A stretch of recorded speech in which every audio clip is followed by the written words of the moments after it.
আসসালামু আলাইকুম, শুভ সকাল সবাইকে। সকালবেলা শুভেচ্ছা। সকাল সকাল আমি মেয়ের জন্য একটু নাস্তা বানাচ্ছি।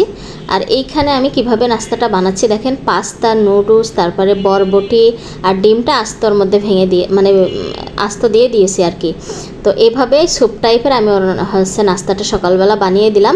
এটা অনেক পছন্দ করে ও, দেখা যায় একটু ঝোল টাইপ করে দিলে আর সাথে সবজি দিলে বেশি পছন্দ করে, যেমন কলমি শাকটা দিলে আরও বেশি পছন্দ করে, গাজর। তা আমার না ভুলে গেছি, গাজর ছিল তো কিন্তু আমি দিতে ভুলে গেছি। যাই হোক, এটাই আজকে খেয়ে নিবে।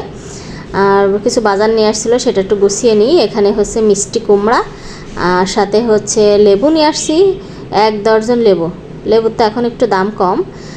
আর এখানে পেঁয়াজ 1 কেজি, তারপরে হচ্ছে হুইল, আর সাথে নিয়ে আসছি ডিম।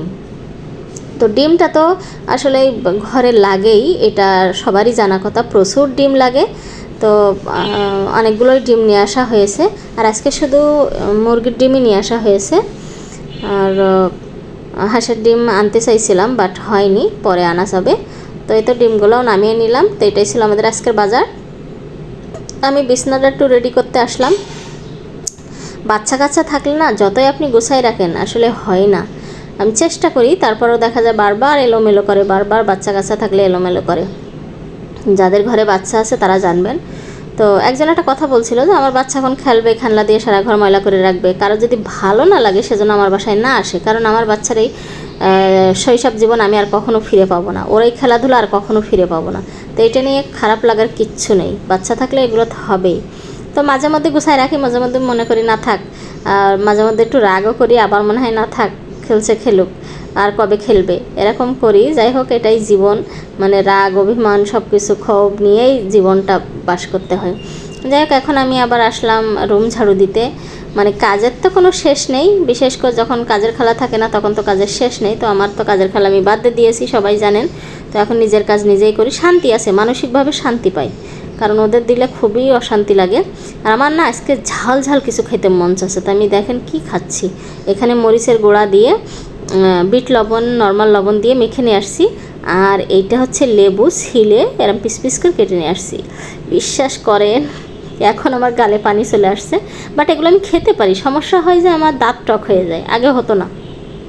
আর আমি মাছ কীভাবে দেখেন ফ্রোজেন করে রাখি, আমি প্রথমে মাছের ড্রয়ে একটা পলি পেতে দিই, দিয়ে ওর পরে সব মাছগুলো একটা একটা করে রাখি, রেখে এটা একটা নামিয়ে একটা বাড়ি দিলে সব আলাদা আলাদা হয়ে যায়। এবার এটা যদি এক প্যাকেটে রাখেন তো কখনো আর জোড়া লাগবে না। তো আপনার যেমন পিস দরকার, যেই কয় পিস দরকার আপনি নিয়ে রান্না করতে পারবেন। তো আমি সবসময় মাছটা এভাবেই ফ্রোজেন করি, যে এরকম করে পেতে রেখে পরে হচ্ছে ওটা আলাদা আলাদা করে রাখি, তাহলে কখনো আর কারোর সাথে কেউ জোড়া লাগে না।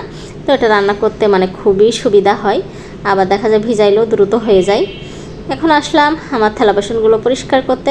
আসলে এই যখন গে থালা বাসন তখন না মেজে রাখি, কিন্তু ইদানিং না একটু ব্যস্ততার মধ্যে সময় কাটে, এই জন্য যখন গের কাজ আসলে তখন হয়ে ওঠে না। যেমন আমার বাচ্চা আমি স্কুলে দেই, ওর 12টা স্কুল, আসলে কিন্তু ওর বয়স হয়নি, এমনিতেই যাওয়া আসা করে। তো 12টায় নিয়ে যাই, আসতে আসতে দেখা যায় 2টায় ছুটি হয়। তো অনেক সময় বাবা থাকে, আমি চলে আসি। তা আসতেও আমার 1:30 বেজে যায়। 1:30টার সময় এসে আমি রান্না করি, বুঝতে পারছেন? 1:30টার সময় এসে রান্না করতে গেলে কি আর অন্য কিছু হয়? তো এভাবেই জীবন চলতেছে, এই জন্য ব্যস্ততার মধ্যে আমি ওই 1:30টার সময় রান্না করে আর থালা বাসন মাজার সময় পাইনি। তো এই ছিল, আমি আবার চুলা টুলা